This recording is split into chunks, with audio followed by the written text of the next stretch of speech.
and welcome back to another episode of Leadership Lenses, the podcast designed for heads of school, principals, Rosh Yeshiva, and anyone else looking to improve and enhance Jewish education.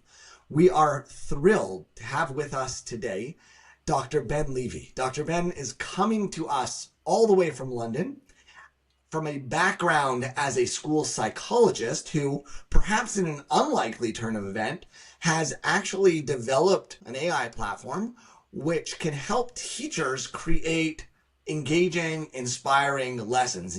He's called this platform and the company Magic Lessons. And Ben, having known and spoken to you a number of times in various collaborations, I'm thrilled to have you here and thank you for taking the time to be with us. Thank you so much for inviting me, Barry. I'm delighted to spend the next 20, 30 minutes with you and your audience and sharing what I know and how it can benefit them in their day-to-day work in schools. So I look forward to the conversation. Amazing. So why don't we jump right in, Ben, and just, tell us, what is Magic Lessons and why did you decide to, invest your time and energy creating this as opposed to just continuing on the traditional path of a school psychologist? Yes. That is, I suppose, that the best way to start is at the start. And as you said in the introduction, I have an AI platform, but that a platform has been arrived at from a framework.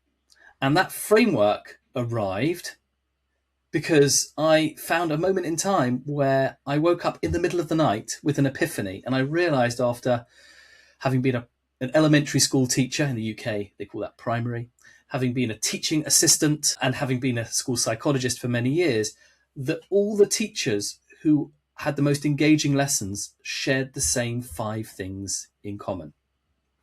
And that moment hit me like lightning one night in 2020. Okay, so we're not, and to be clear for everyone, so what Ben is saying is we're not talking about AI right now. He's saying I was in schools, I was around schools, teacher, assistant, psychologist, and then it hit me in the middle of the night, and I'm sorry that it woke you up, but it hit you in the middle of the night that there are certain commonalities to what makes a great lesson. And this point, I think, is of interest to everyone. Many of us have seen John Hattie's research and the meta-analyses and the range of research where we've been trying for decades to figure out how to increase, enhance, develop the effectiveness of classroom instruction. And so you came to your approach where you said there are these 5 items. What are those 5 things that you found to be the common denominators of great lessons? Absolutely happy to share that. And what the framework how we apply that framework becomes the highly effective lesson. But those individuals, the teachers that I've spotted who were really effective, they shared these 5 common traits. And so the framework is actually applicable beyond school, and you'll see this as we go along. It's called ABC-ME. It's an initialism that stands for those 5 areas that need to be focused on if you really want to engage your students. Got it. And initialism is an acronym for those of you listening in the US, just to do a little bit of cultural translation. Yes. So we've got ABC-ME. What does that stand for? So ABCME. So to be successful, in fact, beyond the classroom, but certainly to have a highly effective classroom, a highly engaged classroom, you need to have these 5 things in place. So A is you and your students need to have, quite obviously, the ability.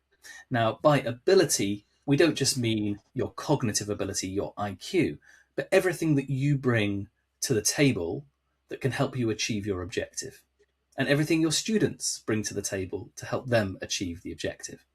So if I'm teaching a lesson and I'm planning for that lesson, how capable am I, how experienced am I at doing this kind of thing?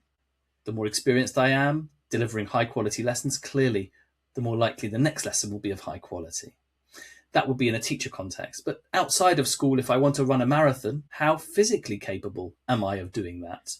Do I have the physical attributes? So what are the skills and abilities and experience that I have already to hand? That's A, my ability. Now, most people stop there, but that's just one of 5 elements that need to be in place to be highly effective. So that's A, ability. B is belief. You could be highly capable, and on paper, you have all the capacity to be able to think through the differentiation required in your lesson, to plan through how to ensure that your students are stretched appropriately, how to make sure materials are in place. but do you believe that you can deliver this lesson brilliantly? Your level of belief will directly correlate with the outcomes you achieve. So B is your belief, known in the psychology as self-efficacy. Very strong predictor of outcomes. So that's A and B. C is your level of clarity. How clear am I, and indeed how clear are my students, what they're trying to achieve and how they are going to achieve it? What and how. The clearer I am, the more likely I am to achieve my goal. And all the teachers I've observed over 20-something years going in and out of lessons, it's not just their students who they make very, very clear of the objective. I can see they're very, very clear about where they want to take their students and how they want to take them there. So C is clarity. Now, you could be very, very clear in what you want your students to achieve. They could be very clear. You could be very confident and they could be very confident that they can achieve the objective. You could be very capable and they could be very capable. M can often be a deal maker or a deal breaker. M is motivation. Do I care? Clearly, the more I care about achieving this, the more likely I am to achieve it. And hopefully your listeners will start to draw the lines between what we're talking about here and everything in their life, anything they're trying to achieve. They can apply this same framework, this same ABC-ME approach. So we've done A, B, C, and M. Finally, E.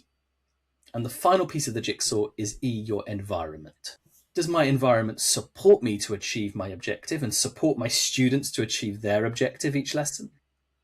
Does it get in the way? Do I have the right, literally physical atmosphere? Do I have the things set up correctly and the materials provided are appropriate and plentiful in the classroom? And also, do I have the right emotional and psychological environment? Do I create the right mood and the right atmosphere that's supportive enough but challenging as well and really helps my students feel ready to achieve and make sure that I feel ready to teach them in the most effective way? So it's both for our students and for our teachers. ABC-ME is a framework that we need to pay close attention to. Okay, so we've got this framework. It's a broad framework, and there's a lot to keep in mind. So I would imagine if I'm head of school, and each of us as heads and as principals have our own instructional beliefs and our own sense of what makes a great lesson. And let's say I buy into yours. How do I take that and then operationalize it? Because that's a lot to try and keep in mind for a teacher planning lessons every day of the week. Absolutely. So there's the analog approach and there's the digital approach, Barry. And I suppose going now to the point you made at the very beginning, we've arrived at the AI platform because it can be seen as quite a broad framework. And we wanted to make sure that teachers, head teachers, students could quickly apply the framework lesson to lesson to lesson and ensure they really got the best juice out of the framework and really up their engagement, focus, and achievement. The analog approach, which there's nothing wrong with, but I think AI is really helping us now move things forward faster and deeper. But the analog approach, in my opinion, when I deliver my in-person trainings, which I do very often in the UK, and even when I do my webinars over Zoom, at the end, we have a section. And in that section, we think about one area of ABC-ME and one alone. Usually the area that the teachers most want to focus on, that they feel will move the dial most for their students. So it could be, for example, like reflecting on my teaching and my students, there's a confidence, there's a belief issue here in this classroom. So I'm just going to focus on one strategy in the area of belief, and I'm going to nail it down. I'm going to target this group with this area of ABC-ME with this specific strategy. And I get the group to identify, and each teacher to identify a specific practical strategy that's repeatable to see the benefits it will have on, for example, the belief of their students. And once they've got that, they can then look at another area of ABC-ME, and we go one by one. Got it. Okay. So again, a lot here. You'll do this training and put it out. What would a lesson that adheres to this framework look like? And then I want to get to, okay, well, how do we now leverage AI? Because I do think what you're saying makes a lot of sense. And I also think it would be fairly cumbersome. And if I was a principal trying to get all of my teachers to embody these principles, or in truth, any principles, there's a challenge involved. So give us an example of what a great lesson might look like that adheres to this. And then how do you leverage the software to make that easier for teachers and easier for principals to initiate change? Absolutely. Thank you for asking. So alongside with these magic 5 ingredients, ability, belief, clarity, motivation, and environment, we can create what I call a magic formula. We can start the lesson by combining these 5 areas in a way that ensures that more students than not, and usually most students, have the highest possible levels of ABC Me from the very start of the lesson. So in other words, how do we structure the lesson right from the start using ABC Me? And this formula is one that I teach in my workshops. So first, we begin by capturing the attention and interest of our students. It's something most educators, most teachers are familiar with. It's part of our training. It's part of what we deliver. We're not always sure exactly what the underpinnings are, but the psychological underpinnings of this quite simply are when students come into the classroom, their eyes and ears will be all over the place, as we know. They aren't necessarily automatically oriented to what we have to say. And even if they're looking at us, they may not really be paying close attention. So we need something that really grasps their attention right from the start. So everyone is starting the journey together with the teacher. So we begin with something motivation. It's brief, it's sharp, it gets their eyes and ears. Once we have their motivation, the question that most students ask is, what are we here to do? So we move quite quickly. We transition from grasping their attention to clarifying what we're going to achieve today. So today we are going to, so one of the examples you shared with me was, I think we talked about different grades, chumash, we looked at numeracy and chemistry, and one of them that I picked out was to multiply and divide by tens, hundreds, and thousands. So we capture the attention and we quickly explain straight after that. Today we're going to be able to successfully multiply and divide by tens, hundreds, and thousands, grade 5, for example. Once we have the clarity, we then get deeper on the motivation, because the next question your students will inevitably ask, even if they don't say it aloud, is, why should I care about that? So we give them a reason why they should care. What relevance could this have to you today, tomorrow, in your real life? So the third step of the formula is M again, but this time deeper, core motivation. So we've captured their attention, we've done the C, clarifying, we've gone back to M. The next step in the formula is to address the question that lots of students will ask at this point. I get what we're here to do. I'm actually quite looking forward to it, but I'm not sure I can achieve it. This is a question of B, belief. So we build belief. For example, we might relate what we're learning today to something that the students already are aware of and have done well. We explain how clear the steps will be and how we will support the students in understanding the concepts and achieving the lesson objective. So we deal with B, belief. And the fifth and final step at the beginning of the lesson is we do one more clarifier. This time, not what we're going to achieve, but how. And usually we'll do that in 3 steps. First, we're going to do X, then we're going to do Y, and last we will do Z. First, then, and last. So the formula in its full format at the beginning of the lesson, which is the most important part of the lesson from all my experience. We begin with a motivator. We then clarify what we're here to do. We then get deeper and really hit them in the gut with why they should care. We build confidence and belief, and then we clarify exactly the steps of the lesson, usually in 3 steps, so everyone is totally clear what and how the lesson will run. And that's Amazing. The formula that we can plug in. And that's the formula that you have in the Magic Lessons platform that you've developed. That's right. So this is where the AI now comes in very nicely. Okay. So tell me how a teacher would use this AI. And again, with your permission, I'll note this is an amazing example of how to use it. And I think it's helpful for everyone listening to think of this in its own as magiclessons.co.uk. Go check it out. Think about whether it's right for some teachers in your school, and as an example more broadly of how we can leverage AI effectively in teaching. So how have teachers begun to use this platform? What kind of value and enhancement have you seen it bring to their lessons? Yeah, thank you for asking, Barry. So we began the journey in January 25, when I realized that we could take this formula, this magic formula, and plug it straight into an AI lesson planner. So teachers could just simply put their grade, their subject, and the objective they're trying to achieve this lesson, click a button, and it would plug those 5 steps straight in for them. So it will now give you all sorts of ideas of what you can do in each of those sections, each of those steps on the journey to a really effective lesson. So if it's okay, Barry, I might just, although for your listeners, they won't realize what's going on here, but I'm going to click across to some of the examples I've generated from the requests that you made. So I can give you an example of what that would look like. We can choose from maths lesson for grade 6, I think it was, or grade 4. We could choose from a chemistry lesson for grade 10 or a Chumash lesson from grade 8. Which would you like? Let's take grade 4 math, and you're welcome to show a little bit, but let's definitely make sure to talk it out so everyone listening, if you're listening to this now in the car, you don't need to shut down. You don't need to wait till you get to the office. We're about to explain. I've put in grade 4 math, and Ben, take us through what I've gotten now as a teacher that's going to help me. Happily. I'm just going to try and see if I can share screen and see if it will come up on there. So let me see if this comes up for you. Can you see that screen there, Barry? Yes, we can. Lovely. So in the UK, that's year 5. It's currently sat with UK year groups, but year 5 is simply grade 4. So once you know that, that's easy. And you can see here, multiply and divide numbers by 10, 100 and 1,000. Now remember those 5 steps? Well, as soon as you put in year 5 maths, multiply and divide by 10, 100 and 1,000, it will generate this output.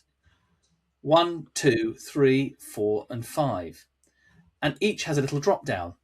So, right. So I'm just going to note those outputs are number 1, gate attention. Number 2, clarify goal. Number 3, give the why. 4, build confidence. And 5, explain the how. So these are the exact pieces that, Ben, you were talking about earlier. And it'll do that for me for any lesson. That's right. Or any year group, any any subject, lesson, I any should objective. say. Yes, exactly. So let's tick the drop down of step 1. We want to grab their attention and interest. What's the AI tool done for me? Well, the AI planner has given me 3 different ideas to choose from that are highly creative, that are highly engaging to get everyone's attention and interest. So can you just, to pause you for a second, I apologize for interrupting. Please. Why is this better than just sending all my teachers to ChatGPT to create lessons that way? Put all the same info in ChatGPT and do it that way. Thank you for asking. And there's also a broader question, which, to consider about AI full stop. When does it work and when doesn't it work very well? Mm-hmm. I actually think lesson planning is a brilliant use case if it's done it in the right way, if it's done carefully. Now, the reason why we didn't start till January last year, and we continue to refine, is there's a prompt that sits underneath this output. And that prompt is over 1,000 words long. And it's been iterated, refined, edited over several months based on the output that came and also feedback from users. And if you simply put into GPT, which you're very welcome to do, design a lesson starter for grade 4, multiply by 10, hundreds and thousands and make it exciting, you'll get a good idea, no doubt. Even 3 ideas if you ask it to do that. But if you do a much more detailed prompt that gives you, for example, a role, which is very, very important in AI prompt generation and prompt architecture. So, for example, you say, imagine, GPT, you're an expert teacher. Imagine not only you're an expert teacher, but you're an expert teacher who knows how to engage students very, very carefully every single lesson in a range of topics. And now make sure that you get their attention and interest. You'll already get better results. If you then edit that prompt and say, imagine you're an expert teacher in a range of subjects, you know how to get everyone's attention and interest, and you're going to come up with age-appropriate ideas for these students, you're going to get even better responses. So the detail and nature of the prompt that you give will give you better and better and more fine-tuned responses for your needs. And that's what sits underneath our AI lesson planner. So we're noting that the AI is, as we know with all AI, it's only as good as its training, and it's only as effective as its prompt. So you've developed an extensive prompt, and what you've essentially done, if I'm understanding this correctly, is capture the human knowledge around what makes an amazing lesson and train your AI. And you, for those of you watching, you can see this. For those of you listening, you'll have to go to the website afterwards. Again, magiclessons.co.uk to check it out. It gives it to you in a beautiful framework. So as a teacher, it's very, very user-friendly. It gives me options. And that what it's essentially doing is saying we're taking the human wisdom and we're applying it to a million new use cases. And so it strikes me, thinking about my role as a head of school or as a principal, that what I want to do is take this and say, I want my teachers who have been teaching fourth grade math for the last 3 years to always be refreshing and reflecting and enhancing their work. And if I say to them, hey, take what you were about to do, feed the ideas or the goals into this platform, and then just compare what it gives you to what you've already done Mm-hmm. and see what ideas that generates. Now I have a very easy way for them to sort of enhance the lesson. And it's not bottom up. It's not saying, you know what, teacher, start from scratch, take this lesson on fractions and make it better. It's saying, hey, we're going to give you a comparison that's really, really close in terms of topic and age group and goal that you can compare and perhaps use to then enrich what you've been doing for the last number of years. That's spot on. And something you touched on was also the structure of the output. So there's this idea of structuring output. This isn't simply a GPT or a Gemini output, it's structured. And what does that mean? Well, if I show again on the screen, and I'll describe for those who are listening, and you may recall, Barry mentioned it comes out with tidy output in steps 1, 2, 3, 4, and 5. Remember, it's not just about the output, it's about making sure you follow each of those steps in the formula. We don't start by giving the why, and we don't start by giving the how. We start by gaining attention and interest. So each of those steps is laid out clearly for you. And that itself, if you're a school leader, we're trying to train and support the teachers to think about how to structure their lessons for the best, most engaging outcomes, the best results. So that's what this will also train your teachers to do, is to think in this structure, in this approach. Right. And I'll highlight one other piece that goes with here that I personally like. I know a lot of principals and heads that I work with have mixed feelings about purchasing curricula for any of their topics in any school, because on the one hand, we would love professionally designed resources for everything we do. But on the other hand, we want teachers to have the ability to think, to be creative, to apply their thoughts. And so one of the pieces that I really love about this platform is it seems to be designed to always give multiple options. So as a teacher, I don't say, oh, okay, this is what I do. I look at it and say, oh, here's 3 ideas. I guess I have to use my judgment to choose one. And Absolutely. it keeps that as part of the process. Yes, and that is critical. If I look at it from a different angle, the people I'm working with, the schools, the principals, and indeed tutor groups as well, tutor companies I'm working with, I'm only really focusing on clients who they want excellence, they want captivating lessons. They're not interested in good enough, which is why that detailed prompt is all about exceptional lessons. But also, I'm looking for clients, and I'm talking with clients who want their teachers not to simply let the AI do everything for them. They want to think and work as a team with the AI. So one of those elements, as you've pointed out, Barry, is choosing. The teacher needs to choose the one that speaks to them and that they think will speak to their students most of the options that are given. 3 are given, they get to choose. But also within each option, it doesn't just give you the whole resource, it gives you the steps. But the expectation from the teacher is to turn those steps into a resource that looks right for them and for their students. And that's been thought through quite carefully. We've been asked to provide all the resources, please, and we've deliberately pushed back, giving as much as we think the teacher needs, but allowing them to add their own personality, their own qualities, their own touch to the lesson. So it's a team effort between the tech and the teacher. Absolutely. Absolutely. And let's just for the last couple minutes, we'll get a little bit broader. There are, and this actually came out in a podcast I did just a couple of weeks ago with Jeff Riley, who runs Age of AI, a nonprofit out of MIT that helps schools choose AI tools. So one of the things Jeff noted was that there are literally thousands of AI lesson planning or curriculum planning companies out there today. And so as a head of school, you're often overwhelmed by the amount of choice that you have. And so we're not here making a commercial for magic lessons per se, but I'm curious, Ben, what advice would you give to a school leader who says, I know AI can be useful here. It can capture best practice. It can help stimulate thought. It can do that all in a way that balances making teachers' lives easier, which we want to do and we need to do if we're pursuing change, while also enhancing the education going on in the classroom. So if I was a principal coming to you and saying, what should I purchase? What kind of factors would you tell me to keep in mind? So I'm going to put my school psychologist hat on. And the question I would probably ask the school principal is, what's the most important goal of any lesson planner that you purchase or indeed get free of charge? If, for example, their response to me is, look, my teachers are just pressed for time. They want to produce lessons that are good and they want to produce them quickly. I would say choose one of the free options out there. There's plenty. It'll give you quick output, some good quality lessons, lots of the resources, and take the time pressure off. If they're looking for their teachers to be upskilled through the process of even using the AI tool, that's where something like Magic Lessons comes in.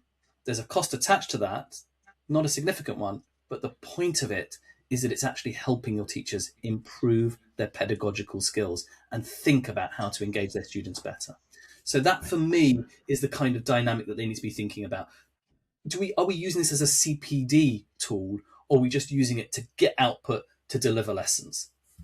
Yes, absolutely. And I'll translate again. CPD in American language might just be PD, PD. right? So we're looking at professional development. So essentially what you're suggesting, and this may be true broadly, is that AI tools for lesson planning can be divided into two camps. One that is, I would say, philosophy and pedagogy agnostic. It's not coming with a particular approach. It's just saying, hey, let me help you design your lesson. I'm going to be your assistant here.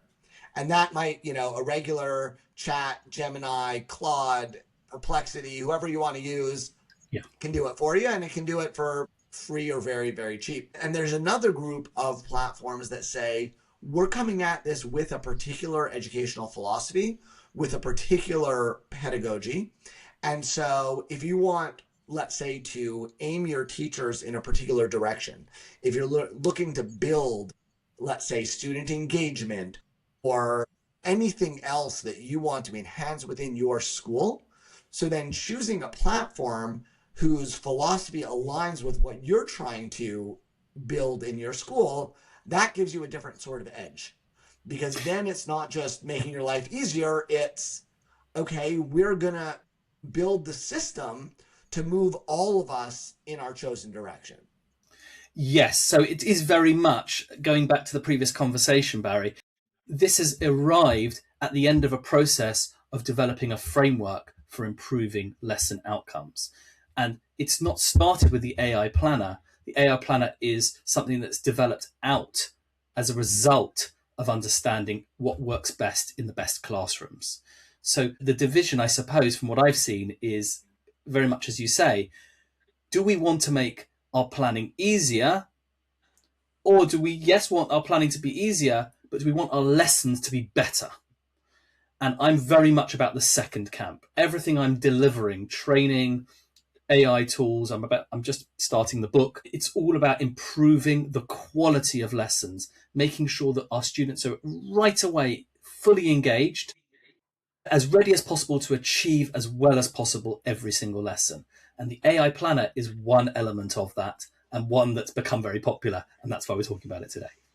Wonderful, wonderful. So, Ben, look, I sincerely appreciate your time. This is fascinating. It's fascinating on two levels. Again, I would urge everyone to check out magiclessons.co.uk. Ben has graciously offered to speak with you privately if you have any specific questions, and you can reach him at ben@magiclessons.co.uk. Feel free to reach out to Ben and ask him for more details. And what I would encourage you to ask him about is more of that educational philosophy that sat behind this and where it came from. And before we wrap up, Ben, any last thoughts that you would love principals and heads to walk away with? Any last thoughts? Not forever, just for this podcast. Just for this podcast. I would say that the theme that's run through our conversation today, and the one that I'm particularly passionate about, is Given the age of AI coming, and the fact that students now, they feel that there's more autonomy, they are able to make decisions now. It's not as simple as keeping the traditional classroom with traditional structure. Don't be afraid, whether it's Magic Lessons approach or another, to think we're going to enter a new era where students have information at their fingertips. Let's think about how do we get students engaged and keep them engaged. And if we think on that basis, I think that a lot of the issues around off-task behaviour, disruptive behaviour, kids absconding in the UK, that's a massive issue. They're not turning up to school. Teachers falling out of profession because they're losing their joy. Many of these issues start to become addressed when we start to create buzzy, engaging, high-performing classrooms. And that's really where we need to focus, is how do we get engagement levels up? And if we think from there and work outwards, I think you come up with some interesting and different solutions. Amazing. Amazing. I'm going to just generalize that even a bit further and say to people, as we do at the end of each one of these episodes, we'd like you to try this out. So what I'm going to ask you to try out today is either go to the magiclessons.co.uk site, put in a topic, a year, and see what it gives you so you can actually experience a trial yourself, and or think about how else you might use AI in a thoughtful and intentional manner. Because we know that our teachers and our students are using it anyway, right? It's happening. And the question for us as leaders is, how do we marshal the power of it to do what we've wanted to do for decades, which is enhance teaching and learning in our classrooms. So if we can think about an AI that is built on an educational philosophy, on a pedagogical approach that we believe in and that we want to leverage in our school, and then we use the AI to motivate, stimulate, leverage, replicate all the things that AI does so well, that's where we come out with a real value add.